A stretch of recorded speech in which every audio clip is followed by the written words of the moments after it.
जय जगन्नाथ सांग मैंने आज आम बनइबा पूजा स्पेशल क्षीर काकरा। क्षीर काकरा बनवाई आम प्रथमे कौन करवा ना पूर प्रस्तुत करिया। पूर पाई प्रथमे आम कढ़ई रे अल्प टिके गुआ घी नबा, तापर आम गोटे बड़ नड़िया को कोरी नबा। घी पकई सारा पर घी टिके गरम होला पर सेथिरे आम नड़िया पकईदेवा आ स्वाद अनुसार चीनी पकईदेवा। चीनी आ नड़िया को आम भल भाव गोलईदेवा। तापर आपण देखिए से पानी बाहर पानी सुखीगला पर्यंत ताकू भल भाव मिक्स कर चलिए। तापर 5टी अलैच को कुटी से आम पकईदेवा। पूरे टिके अलैच पकईले तार स्मेल भल आसे, से आम अलैच पकई ताकू भल भाव गोलई नबा। एमती आम कंटिन्यूअसली 5 मिनिट्स भाजिले तार देखिए पानी सुखा सुखा होबे आमर पूरा प्रस्तुत हो जाइए। तापर आम से पूर को गोटे प्लेट काढ़ी नबा। प्लेट पूर को काढ़ी सारिबा पर आम ये डफ पाई नबा गोटे कप सुजी आउ गोटे कप अटा। सुजी आउ अटा को आम नहीं ताकू भल भाव मिक्स करदेबा। आउ सेथिरे स्वाद अनुसार लुण टिके पकईदेबा। लुण टिके पकईले तार भी टेस्ट भल आसीबो। तापर ताकू भल भाव मिक्स करि नबा।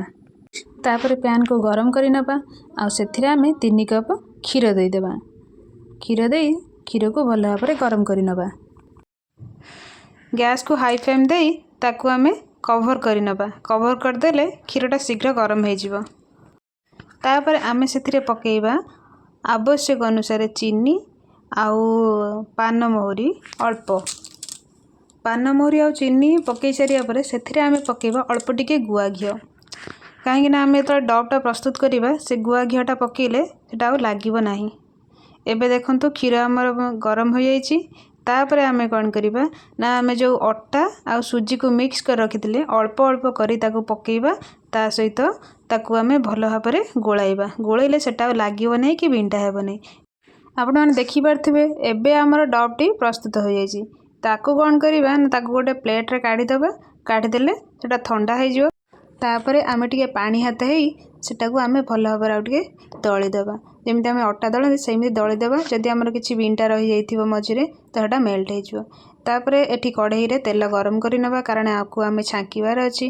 तापर जमी अटा गोला कराए सेमती आम छोट छोट गोला कर नबा। छोटा छोटा गोला करी से आम कौन करवा प्रस्तुत कर रखि पूर को ता मझे दे जमी आम काकरा करती से भली आम ताकू सेप देदेबा।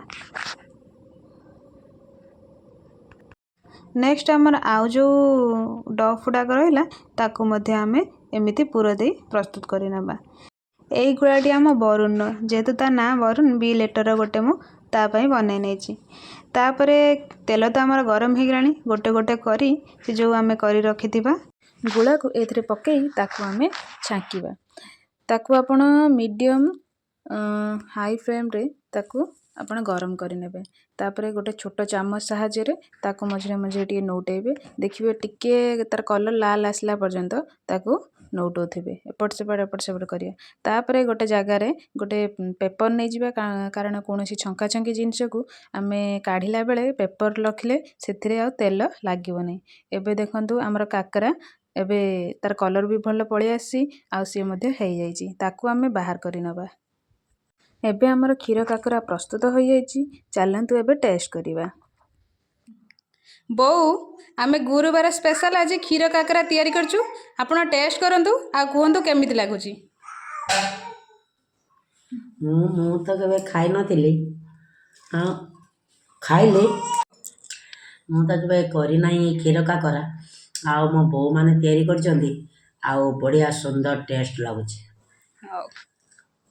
आपण माने एई बळी क्षीर काकरा तैयारी करंतु आ किबळे लागुची जणांतु समस्तंकु। आ मते काई बहुत सुंदर लागुची, बहुत टेस्टफुल लागुची। ओके धन्यवाद।